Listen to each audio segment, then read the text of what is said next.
Hello everybody. My name is Charles Duggan. I'm the Heritage Officer with Dublin City Council.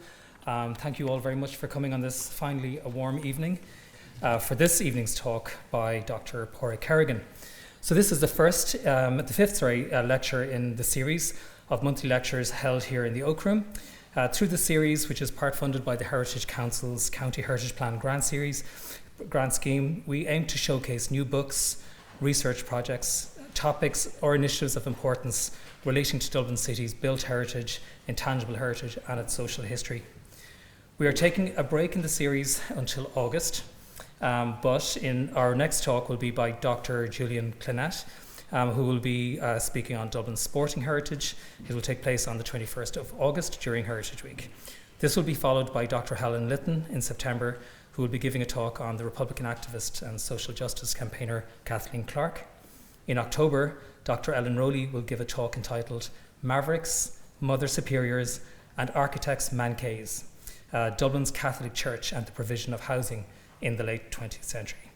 And in November, Dr. Carol Pollard will give the final talk in the series on her research for the More Than Concrete Blocks series of architectural history books, commissioned by myself in the DCC Heritage Office. But before introducing Páraic, I would like to thank my colleague Abigail O'Reilly, Graduate Heritage Officer, for her work in helping to organise this series, and to Councillor Dahi DeRochta, the Lord Mayor of Dublin, and the staff of the Mansion House for hosting the series. And of course to our sign language interpreters, Pauline McMahon and Vanessa O'Connell. So Dr. Páraic Kerrigan is an author, researcher, and assistant professor in the School of Information and Communication Studies in UCD. He has published widely as an academic and critic. His first book, LGBTQ Visibility, Media and Sexuality in Ireland, was published by Routledge in 2021. His most recent book, Reeling in the Queers, which was published just a few weeks ago on the 5th of June. Currently, he is co-principal investigator on a project, Waking the Hirschfield, an oral and archival history of Dublin's LGBTQ Community Centre. The project is in collaboration with the National Museum of Ireland, with a book under contract with Liverpool University Press, a podcast in production with media partners, and an archive being developed for the NMI. So this evening, Páraic is going to do a reading from his book, Reeling in the Queers, and discuss lesser told stories of Ireland's LGBTQ community, stories of those who believed in change and stories of those who simply wanted to have fun. He will reflect on LGBTQ individuals, events and figures, and the stories that have left an indelible mark, not just on the queer community, but also on modern day Ireland. Stories that bear witness to the resilience of queer culture, a testament to how it emerged and thrived against all odds, and the people who made it happen. After his talk, we'll have a short Q&A session, and most importantly, you will all have an opportunity to get yourselves a copy of Reeling in the Queers. Sales are being handled at the back of the room by Kieran McGovern from Books Upstairs. You'll also have an opportunity to have your copy signed by Páraic if you're lucky. So for now, can you please join me in welcoming Páraic to the podium? Thank you.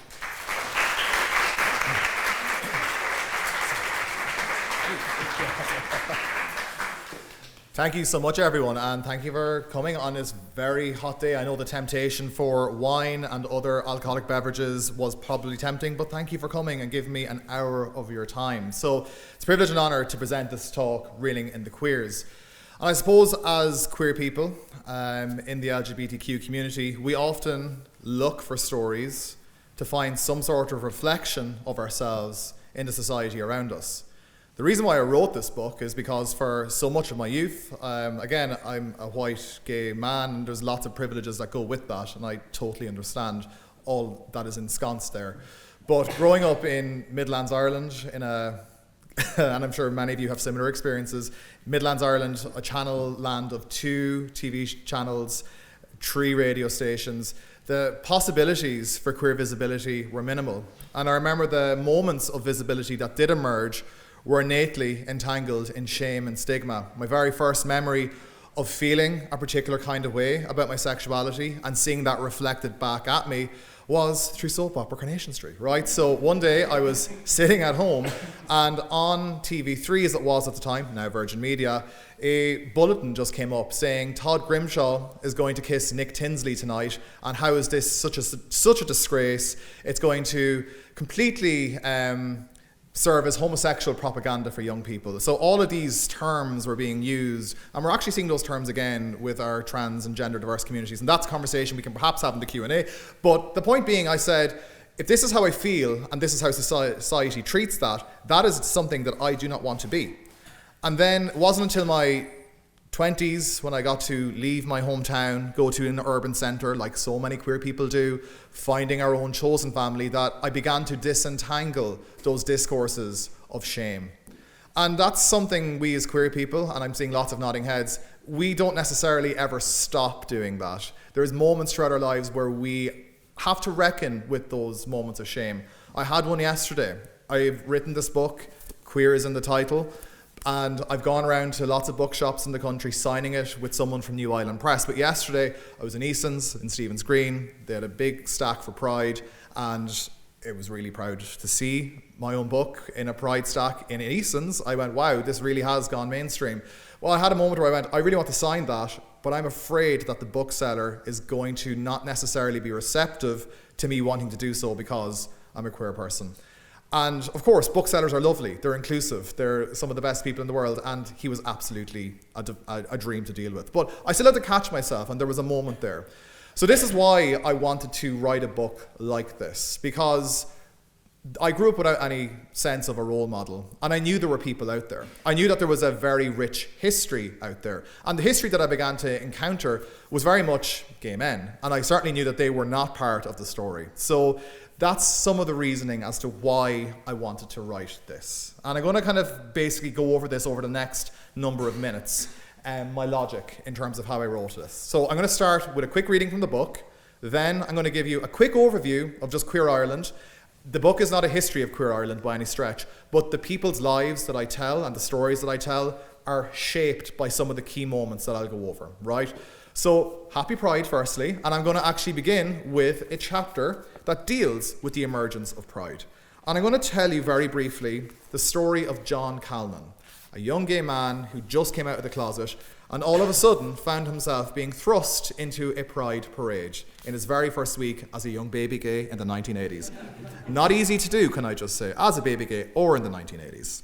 Chapter 6, Pink Triangles and Pink Carnations. The emergence of Pride in Ireland. At the height of summer in June 1985, John Calnan took the brave step to call the Gay Information Helpline in Cork. Having come to terms with his identity as a gay man, he was ready to step out of the closet and build a community for himself. Gay Information Cork, which was being run by the Cork Gay Collective at the time, encouraged John to come into the Key Co-op that week to attend a meeting. Once his initial nervousness had dissipated, and over the course of several meetings, John quickly made lifelong friends. Among the group that first evening were Cork gay rights pioneer Arthur Leahy and his then partner Laurie Steele. Funnily enough, the first gay couple to appear openly on Irish television. The clip is on YouTube if you want to see it after. As the meeting came to an end, Laurie and Arthur informed John that Gay Pride was happening in Dublin the following weekend and that he should join. He immediately said yes, and the next Saturday found himself on the way to Dublin in Arthur's car, which was to lead the parade from the front through the capital city's main streets. John had no sense of what a pride parade involved, so he decided that he might walk around Dublin for the afternoon and watch it from the edges. Those best laid plans were quickly overturned when Laurie picked up one pole of the Cork Gay Collective banner, pointed at the other pole and said, "Well, I can't carry it on my own." For a moment, John was unsure, uncertain, and nervous. The sheer visibility of carrying that pole and what he was about to do, holding a banner declaring himself as gay as he walked through the capital street of Ireland, seemed daunting. Despite these reservations, John picked up the Cork Gay Collective banner and walked with Laurie as representatives of the Cork gay community.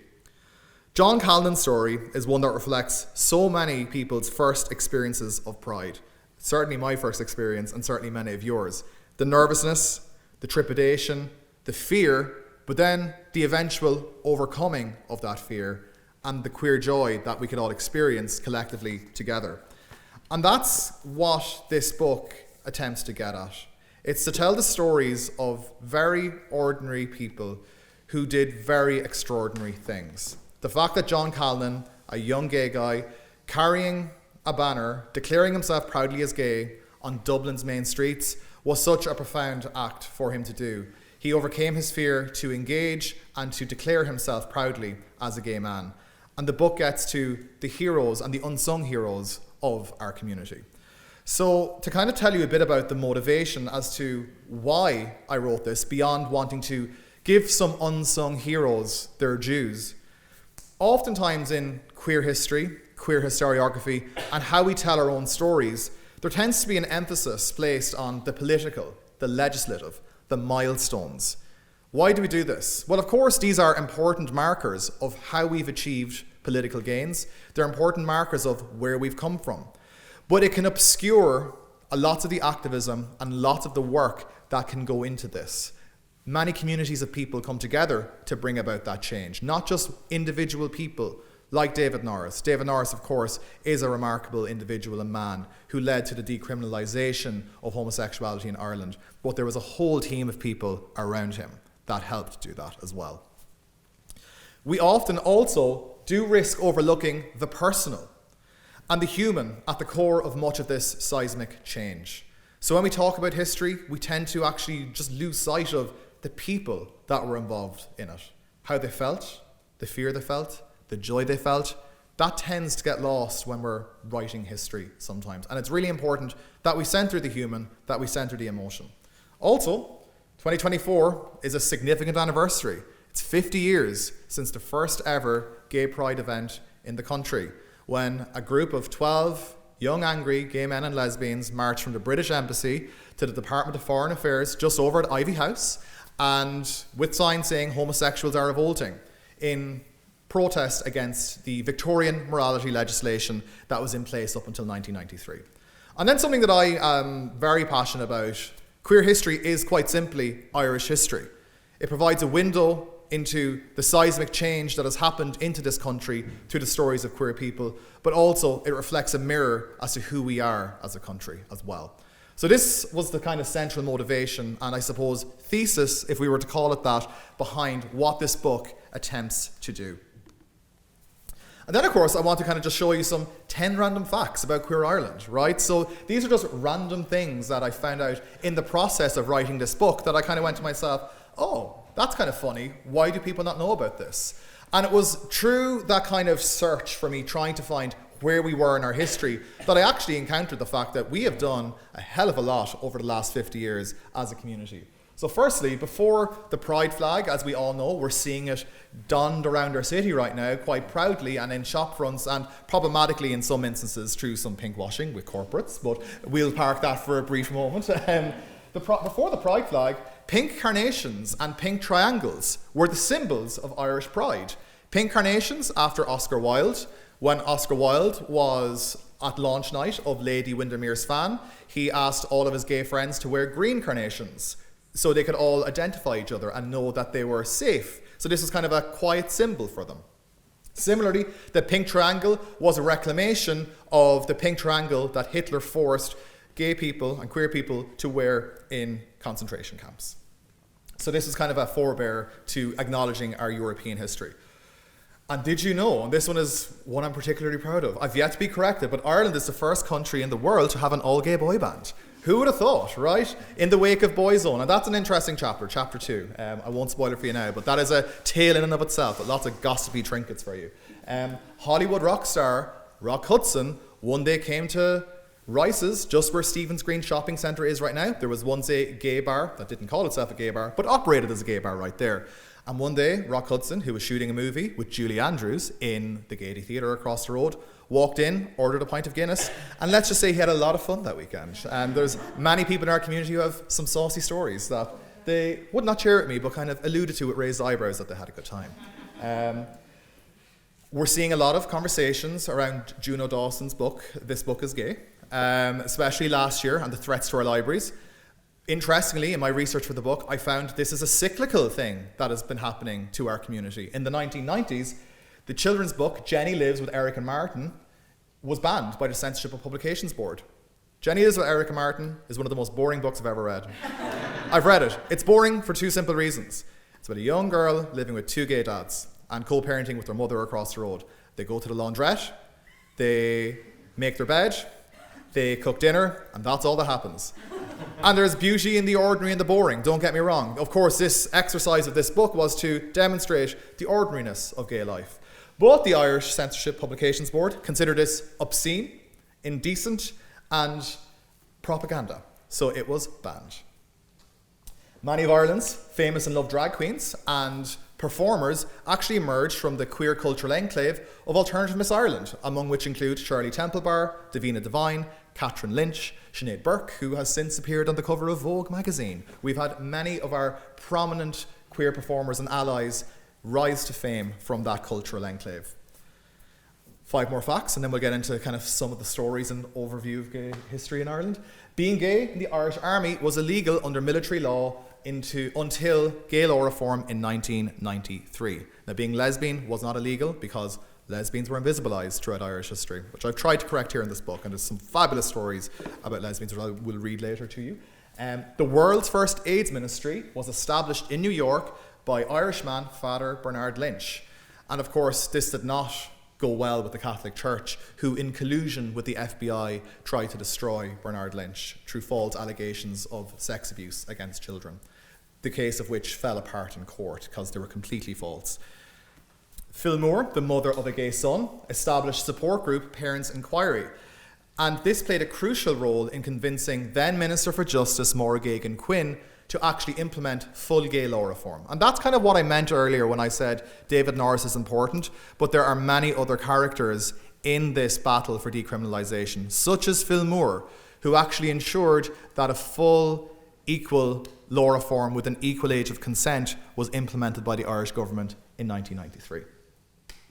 Ireland's first gay pride event, as I just said, occurred at the Ivy House up above, and Ireland's premier queer disco, Flickers, operated in the Hirschfeld Centre and attracted many famous individuals, such as Elton John, who had what did he drink there? He had orange juice and Prosecco. What's that called again? My God, my head. Mimosa. He had some mimosas. And Freddie Mercury. And I also heard recently Whitney Houston. So lots of fabulous people across the threshold. So, I mean, these are just 10 random facts that I wanted to just start out with telling you, this is how rich our history is. And these are just 10 facts, by the way. There are many more out there. But I wanted to just demonstrate the fact that there are many people and many things and many cultural events that have incubated social, cultural and political change. So before we get to some of the really profound stories that are here in this book, and I don't mean to speak to the converted, but just to give you a very brief overview of what has shaped queer rights and queer lives in Ireland over the last 50 years. So this is just a very brief overview of kind of where we've come from since 1974, June and July 1974, believe it or not. At the start of July 1974, the Irish gay rights movement is founded. We are at the 50th anniversary. Just think about that right now. 50 years, that is not a long time. And yet, look at the amount of stuff and change that has happened. While we do have problems in our community, and while we are seeing lots of challenges right now, we do need to take a moment to think, 50 years and all that change, that is quite something. Following that then, we have the murder of Declan Flynn in 1982, but his killers are acquitted in 1983, where Judge Sean Gannon essentially declares that this could not be considered a murder because it was a gay man, and his 5 assailants were given suspended sentences. So this really drew the ire of Ireland's gay and lesbian community at the time, because they clearly said, well, our country and the judiciary clearly does not value our lives. Clearly, we are not safe here. Many people emigrate because they want to go to safer spaces, and many of these people go to London and New York, but they feel like they're leaving a dangerous situation to go to safety, but in actual fact, they go into the arms of the AIDS crisis. So in 1984, we see AIDS formally being declared a crisis here in Ireland, and much of the activism then has to shift from the likes of decriminalization to actually generating public health information for the community. Following that, we see full decriminalization in 1993, and then later in 2015, the same-sex marriage referendum. A hell of a lot more happens. This is just a brief overview of some of the key milestones, and I'm not meaning to, there's a huge timeline at the start of this book where I'm far more generous with all of the things that happened. So where did Irish pride actually come from? So it emerges from the Stonewall riots in New York City in 1969. Now again, a problem of queer history is that we tend to centre Stonewall as there would be no gay rights today if Stonewall never happened. It is important, but just to bear in mind, a hell of a lot more happened before Stonewall, like the Compton cafeteria riots in Los Angeles, like the Milwaukee night riots, and many forms of activism and agitation in France and Germany throughout the 1940s and 1950s. But Stonewall gives some cohesion to the movement in terms of formalized activism and is an influential marker. So that's why we kind of tend to look at it. So Stonewall becomes one of the most significant events, and Stonewall was a bar that was run by Fat Tony in New York, and the Stonewall Inn was part of a network of illegal clubs.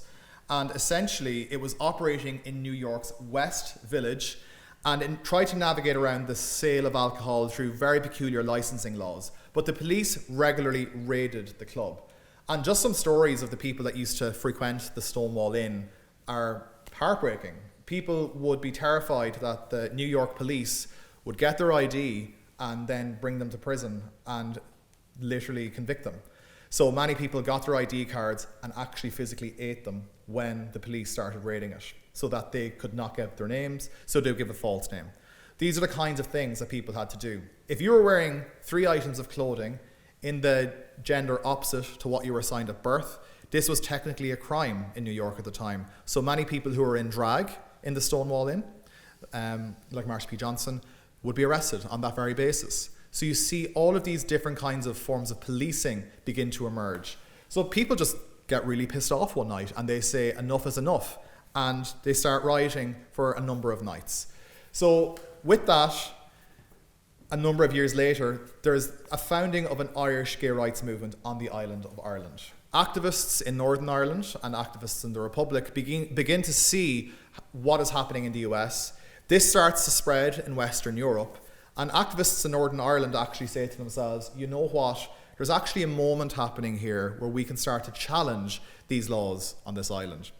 And believe it or not, many historians in the Republic would tout, the Republic as being the flashpoint and leading on the agenda, but many of the firsts actually happened in Northern Ireland, and much of the early gay rights movement owes a lot of credit to the activists in Northern Ireland. So for example, we have the establishment of a conference on human sexuality at the new University of Coleraine.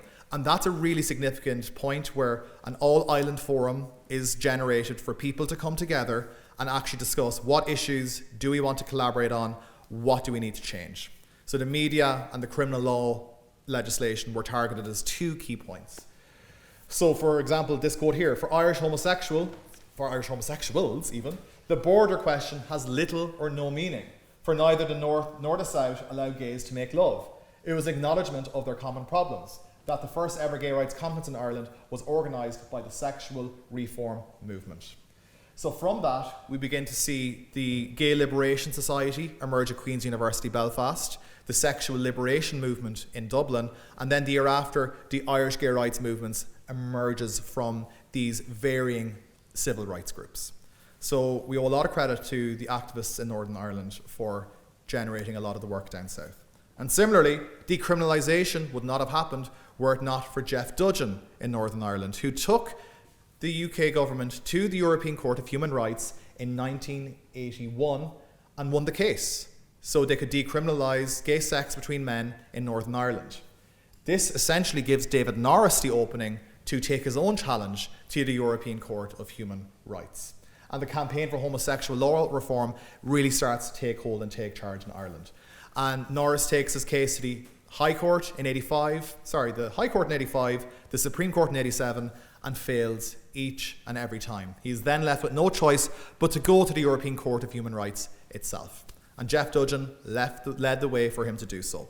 So again, that's just a brief overview of decriminalisation. Then we have the murder of Declan Flynn. I've referenced this earlier, but one chapter in the book, chapter 8, considers the Gay Defence Committee. And the Gay Defence Committee, I won't get into it too much now, was an organisation that emerged out of the fact that in 1982, 4 gay men were brutally murdered in homophobically charged attacks within the space of 9 months. We tend to think of Charles Self and Declan Flynn, but 2 other gay men died that year as well, George Leonard and John Roach. In one instance, the gay panic defence was used, in which the killer was let off the conviction.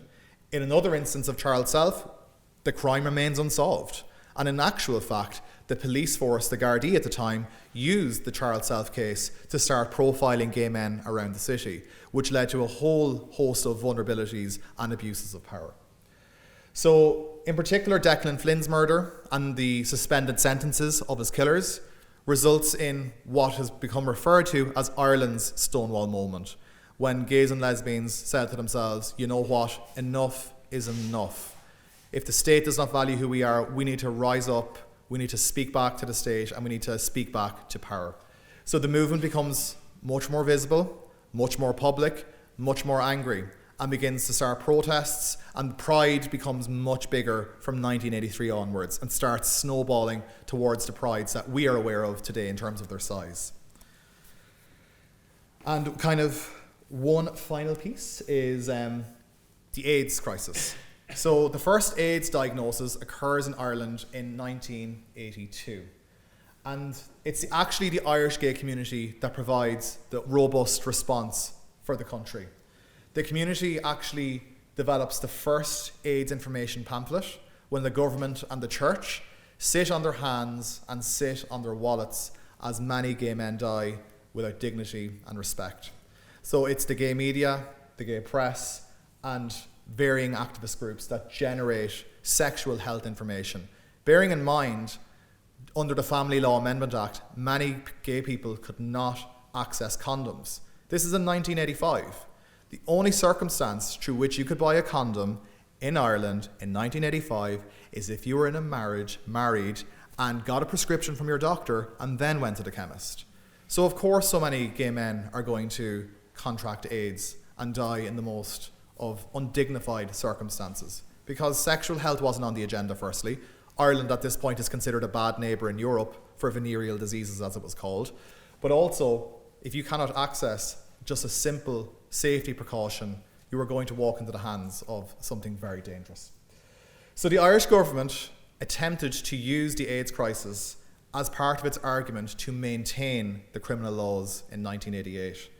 They actually said, and this was revealed a number of years ago through the release of the state papers in the National Library, they actually attempted to say, well, you can see a high proportion of the gay community contracting and dying from AIDS. This is clearly a lifestyle that we cannot support, and decriminalisation would lead to further disease and so on. So that's the kind of climate that many of the community had to navigate around over the 50 years that this book attempts to extrapolate and engage with. And just one funny in terms of it's just so bad you kind of have to laugh or you'll cry. In one debate, which I won't show you right now, but the YouTube clip is there, just Google Late Late Show gay debate. I know, a very generic search term, but the far right, as we would call them now, reactionary resistance to queer lives, were resisting the fact that decriminalisation was happening. And once the European Court decision happened in 1988, debates emerged in Ireland over what gay law reform would look like. And it was all about age of consent and whatnot. But one moment was, and this is where the far right really truly showed their hand, was one instance of Paddy Monaghan from Christians Concerned, because he was very concerned, turning around to Kieran Rose of the Gay and Lesbian Equality Network and literally just saying it's not normal for a man to be preoccupied with another man's back passage. This was on the Late Late Show. And of course, Gay Byrne, famous presenter of the Late Late Show, turned around and said, well, what about men who are obsessed with women's front passages? You know, what do we have to say about them? This is just kind of verbiage that many people in the community had to deal with. So I just wanted to give you a quick overview of the stories that dovetail around the key moments of queer Irish history. And in doing so, I now want to get to perhaps some of the lesser known tales that are in this book. and what inspired me to write them, and some of the inspirational people I'd like to share with you here tonight. And hopefully, if you buy a copy, please buy a copy, you can engage with them yourselves and let them into your lives and see if they move you like they moved me. The first is a personal hero of mine, and her name is Phil Moore. And she's chapter 1 of this book for a very specific reason. When I came out, there was no Phil Moore in the Midlands, and I just would have wished that there was an old mammy-like figure that could speak to my mother and tell her everything was going to be okay. Because there's just something powerful and symbolic in the Irish mammy as a cultural form that can ignite change, and parents more broadly. So Phil Moore was the founder of Parents Inquiry, and one day Phil was sitting in her kitchen and her son walked in. She was eating lentil soup, of all things. And as her son walked in, he said, "Ma'am, I've got something to tell you." So this is a mother in 1980, and her son has just said, "I've got something to tell you." He's 16. She immediately says, he's gotten somebody pregnant. He's gotten into drugs. And then he just utters, "I'm gay." So she gave the generic Irish mammy response of going, "Sure, you'll grow out of that, she'll be grand. But in that moment, she said to herself, that was the wrong thing to say to him. Because when he came to me and asked me, "I'm gay," what he was really saying to me was, "Will you still love me even though I'm gay?" And she said I gave the completely wrong response. And that is my own homophobia that I grew up with. I was born in 1933, the year the Eucharistic Congress came to Ireland. And this was a demonstration by the Catholic Church of the power it had in Ireland. And she said, this is the environment I grew up in. So I asked Dermot, "Where are you going? Who are you speaking to?" And he said, "I go to the Hirschfeld Centre." The Hirschfeld Centre was this centre in Temple Bar where many of the community went, where they came out to. So she went to the Hirschfeld Centre one day, and Dermot introduced her to a lot of her friends, a lot of his friends even, young gays and lesbians, 14 to 16. And all of a sudden, they see this Irish mammy in a tweed cardigan start going up to this warm, lovely woman, and they start telling her their stories. Young lesbians saying, "I came out last week, my parents immediately packed my bags and threw me out." Another young gay guy of 16, having been kicked out of his house for a year, having to do sex work because he had nowhere to go. And Phil's heart just broke. And she said, there is a problem with parents in this country, and we need to do something about it. So she set up Parents Inquiry, which is an organisation in the UK set up by Rose Robertson, who was a World War II spy. And in World War II, in France, in Nazi-occupied France, she encountered 2 people who were gay in the French army on the French front, who felt such shame because of what their families did to them. And Rose Robertson was inspired to set up Parents Inquiry because of that. So Phil wanted to be a bridge of inclusion for older Irish mammies and daddies, because her logic was, if they can see an older woman realigning with new ideals and new values, then perhaps we can ignite such change. So she becomes a doctor on call. She essentially gets calls throughout the night for the next 20 years from families across the country looking for her help, to help them come to terms with the fact that their child was gay and lesbian. So this activism brings her into a moment during gay law reform, after decriminalization is mandated by the European Court of Human Rights. And through her work at Parents Inquiry, she becomes part of the delegation that has to engage with Minister for Justice, Maura Geoghegan-Quinn. Maura Geoghegan-Quinn is currently thinking about how she's going to implement full gay law reform. Are we going to have an equal age of consent? Are we not? What are we going to do here? So Phil goes in, and all of a sudden, Maura just turns around and goes, So Phil's a part of a delegation of 4, and the Minister for Justice looks at her and goes, "You don't look gay. What's going on here?" Because Phil said, "I dressed the part. I wore a tweed suit." She kind of describes it herself. And it came to Phil's turn. Phil spoke last, and Phil turned around to Maura Geoghegan-Quinn and said, "I'm not going to speak to you as an activist. I know you're a mother of 2 sons. I'm going to speak to you as mother to mother." So Maura Geoghegan-Quinn puts down her own notepad. She tells her aides to put down their pads, and then they speak to each other. And I'm going to play a little bit of a clip from my actual interview with Phil. Does the sound work, do you know? We'll see. If it doesn't, I'll... There is. And Maura Geoghegan-Quinn, a wonderful woman. Her version of when we met at the last...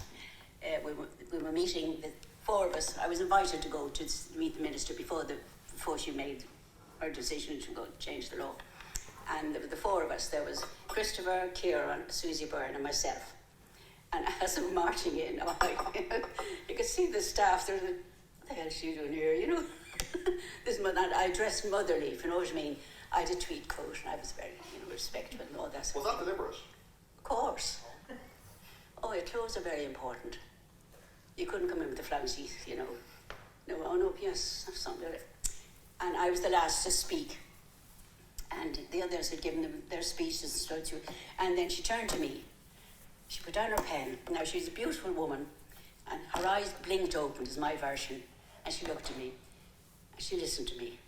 Now, I didn't preach at her. I just talked about Dermot, how funny and nice he was, and all the rest, what it was about. And she says afterwards that was the turning point. Because she's sons of her own. And she totally said that. Now, she was already veering which way she'd go, which said this was it. And she kept saying it. She said that was crucial. Just that meeting, and it was the two mothers. No question about it, because I came out, Chris was it, I think you were great. I said, I don't know what I said. But, it comes, and then you think, oh my God, what did I do, what did I say? Anyway. So that was the two Irish mothers got together and sorted it out. And there's something in that. The two Irish mothers got together and sorted it out. One man bending the ear of a minister for justice, and then all of a sudden we get seismic change. How beautiful is that, right? Just one person kind of creating all of that change. So Phil is a personal hero of mine, and that's why she's chapter 1 in the book. So kind of changing and pivoting pivoting ever so slightly. One story that's a personal favourite of mine that's in here, now of course I have to say they're all my favourites, but this one particularly sticks out, is the story of the Belfast lesbian line and cross-border lesbian solidarity. And this speaks to how the stories for this book actually emerged. Many of the stories came from little things and threads I picked up in conversations that I had with people. And one time I was telling Rita Wilde, who was a prominent lesbian activist in the Belfast community during the 1980s. And I said I was writing this book. And she turned around and she said, Páraic, did you ever hear of the bus full load of lesbians that drove down to the south one time in the name of building bridges across the community? I went, no, but this bus full load of lesbians sounds fabulous. I want to hear more about them. So she then throws me in a WhatsApp group which said bus full of lesbians. And she named the WhatsApp group Belfast Lesbians, which I thought was particularly funny. But in that exchange, they were all very amused as to why it was I was interested in this story. And in particular, one individual, Claire Hackett, said to me, Jesus, Páraic, if I'd known we were making history by getting on that bus, we would have kept better records. And I think there's something in that, at the core of this, that people who do these things, who make history, don't realise they're doing it at the time. So, to give you some background to this, the Belfast Lesbian Line was funded by Cooperation North, which was an organisation during the Troubles that attempted to build bridges across Northern Ireland and the Republic. Relations weren't necessarily good during this period of time, and all of a sudden, the lesbians, both sides of the border, put together an application, and to their shock and horror, they won. They said, Christ, they actually see some value here. And bear in mind, they declared themselves as lesbian, and an official arm of the Northern Irish government and the Irish government said, you know what, let's take a chance here. That was huge and seismic, and they felt recognised and visible. But then they had to get to work. So they had started developing kind of particular social links with Cork, and they said, right, let's hold a conference of some sort where we share strategies, where we share particular forms of activism. How can we help lesbians who call us up on the whole phone line? Let's develop a common handbook we can all use. Really useful tools that can stretch across the border. What was central to this story and why I love it is that while activism is crucial and while, the troubles are happening, of course it's the lesbians, the organised lesbians that come together and actually show people how it's done, how you can build bridges across the barricades, and how you can actually develop really robust community beyond sectarian division. And more power to them for that. But queer joy and fun was at the core of this. And on that bus, as they drove from Queen's University to Galway for the conference and collaboration, they made their journey famous not only through drinking tins of beer, but through queering up the Ulster ballad, which was an Orange Order ballad, the Sash. which commemorated the victory of King William of Orange. But this was shared to me by many of them who sang it over to me through WhatsApp voice notes and over Zoom calls. I will not share them with you because they would not appreciate it, but this is how it went. They queered it up. So for she was young and beautiful, and her figure, it was fine. So I wrapped my arms around her, and I asked her to be mine.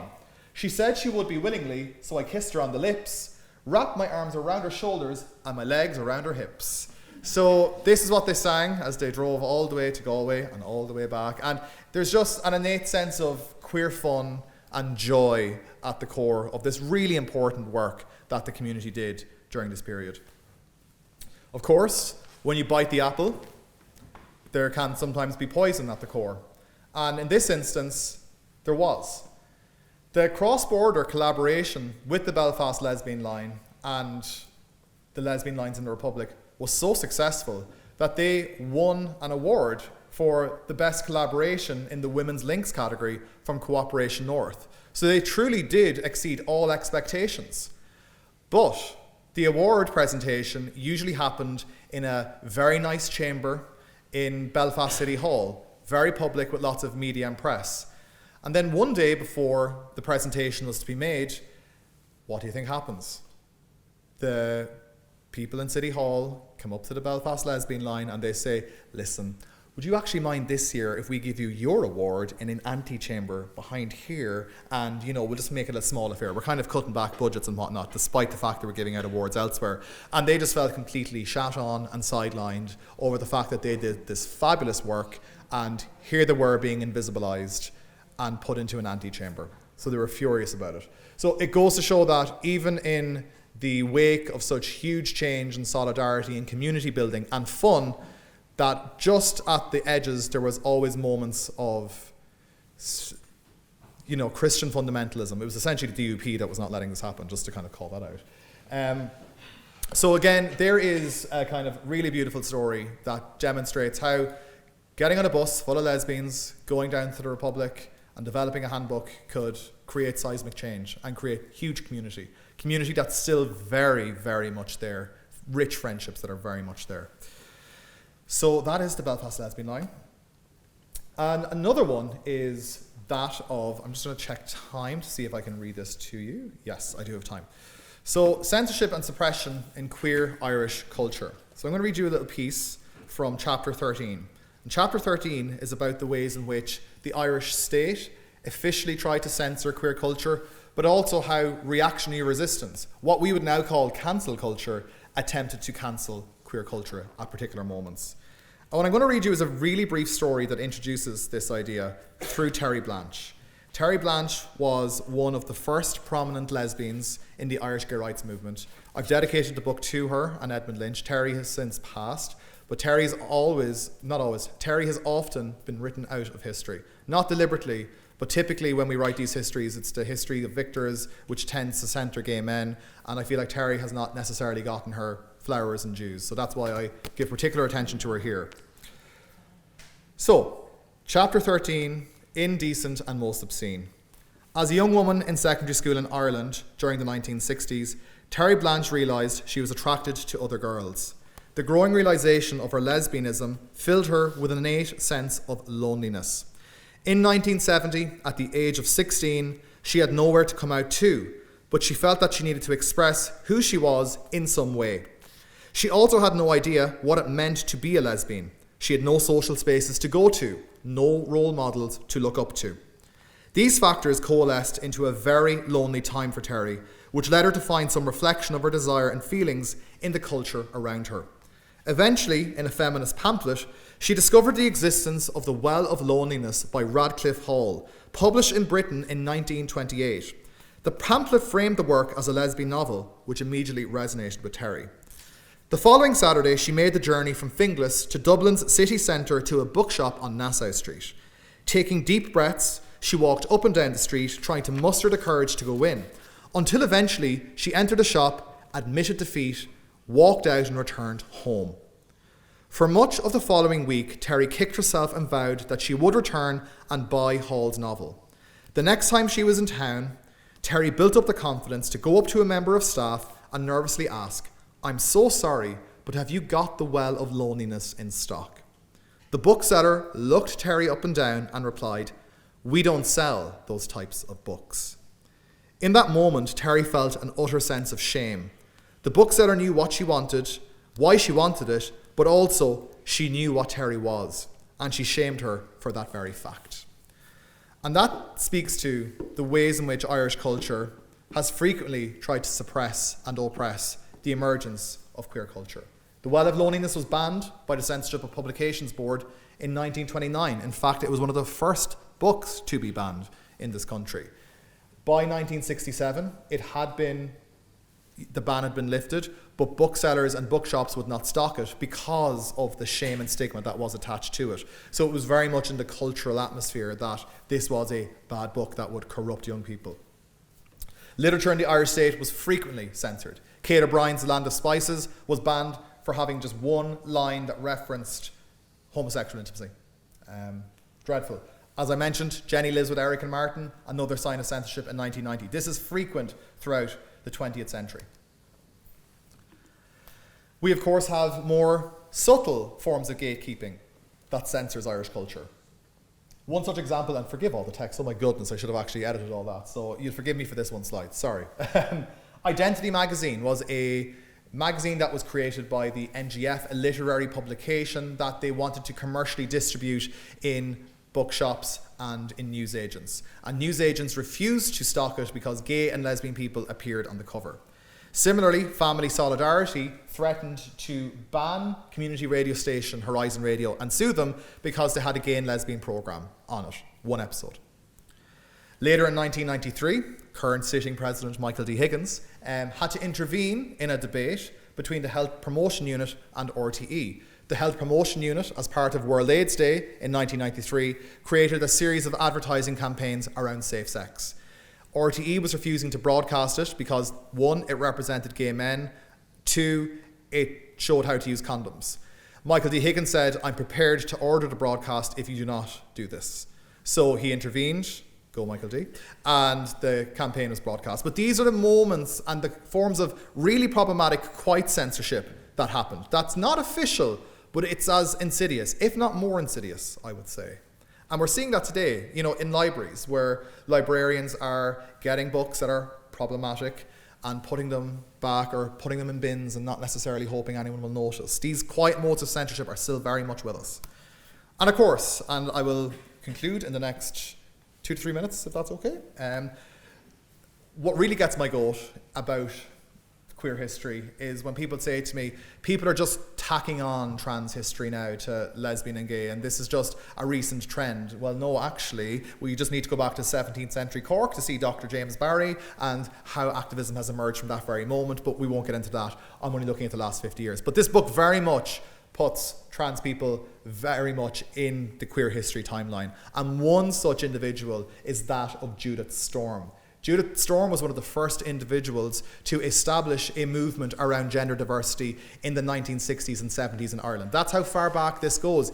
Even a precursor to the actual emergence of gay rights movements, right? Let's just bear that in mind.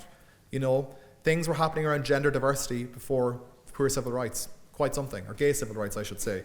So Judith was a self-designated transvestite. These were the terms that were available at the time. And I was actually talking to someone that knew Judith and were saying, if Judith had the terms today, she might have identified as non-binary. But, the vernacular was not necessarily as available then. So Judith established the National Transvestite Line and was very much an advocate for people wanting to express a gender that they weren't assigned at birth.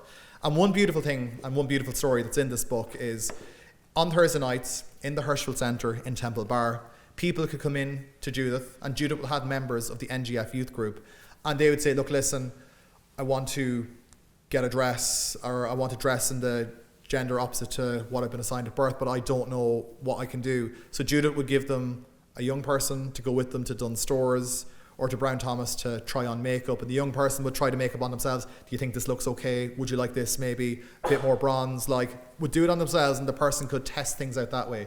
They would then go to Dunnes Stores, try on clothes. Do you like this the way it looks on me? Would you like this yourself? And just a small act of kindness and generosity to kind of give person in that moment, a bit of dignity and respect. Just a really nice, beautiful moment that I'd never really known before. And this is a frequent thing that she did for individuals. So trans people have been in our queer community for a hell of a long time. So this is kind of why I was very passionate about ensuring that they were very much reflected in this book. And to conclude, one chapter that has really stuck with me is that of Tony Burgess. And this feeds into the message of this book, which is while we as queer people experience a lot of trauma, we experience a lot of hurt, we also experience a lot of joy. And to get to that joy, we have to have hope. And while hope doesn't necessarily, it's very easy and vacuous for me to kind of say this at the top of the room saying we need hope, but without hope, what do we have? It can be a conduit for us to get to somewhere. And the story of Tony Burgess really does reflect that. Tony Burgess was a lesbian mother in the 1980s who very much later in life found out that she was a lesbian, having fallen in love with someone, and in her 40s said to herself, I need to be honest with my husband. She told her husband her story, that she was a lesbian, and her custody was threatened as a result.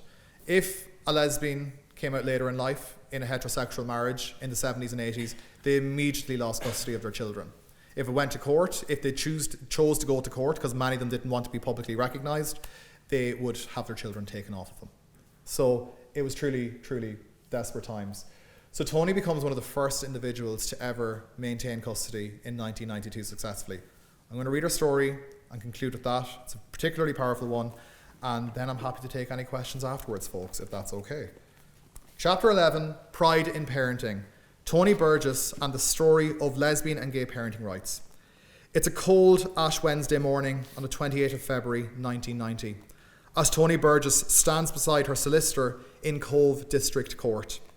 She has made the journey from across the harbour, returning to her native coastal town for the first time in several months.